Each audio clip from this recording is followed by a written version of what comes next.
नमस्कार, सार्वमंथन न्यूज महाराष्ट्रमध्ये आपले स्वागत. पाहुयात आजची सविस्तर बातमी.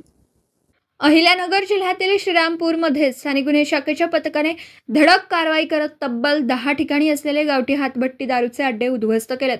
यामध्ये 3,97,000 किमतीची 3,200 लिटर कच्चे रसायन व 385 लिटर हातभट्टी दारू नष्ट करण्यात आली.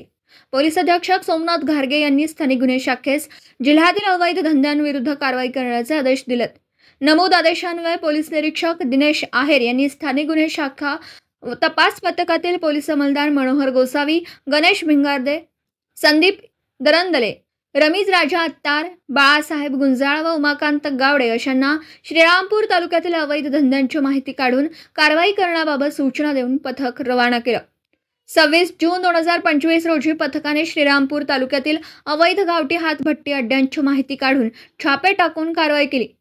पथकाने केलेल्या कारवाईमध्ये खालीलप्रमाणे 10 गुन्हे दाखल करून त्यामध्ये 3,97,000 रुपये किमतीचा मुद्देमाल नष्ट केला. सदर कारवाई सोमनाथ घारगे, पोलीस अधीक्षक अहिल्यानगर, वैभव कलबुर्मे, अपर पोलीस अधीक्षक श्रीरामपूर व बसवराज शिवपुजे, उपविभागीय पोलीस अधिकारी श्रीरामपूर उपविभाग यांचे सूचना व मार्गदर्शनाखाली स्थानिक गुन्हे शाखेने वरील पोलीस अधिकारी व अंमलदार यांनी केलेली आहे. सार्वमंथन न्यूज महाराष्ट्र, अहिल्यानगर. सार्वमंथन न्यूज महाराष्ट्राला लाईक करा, शेअर करा, सबस्क्राईब करा.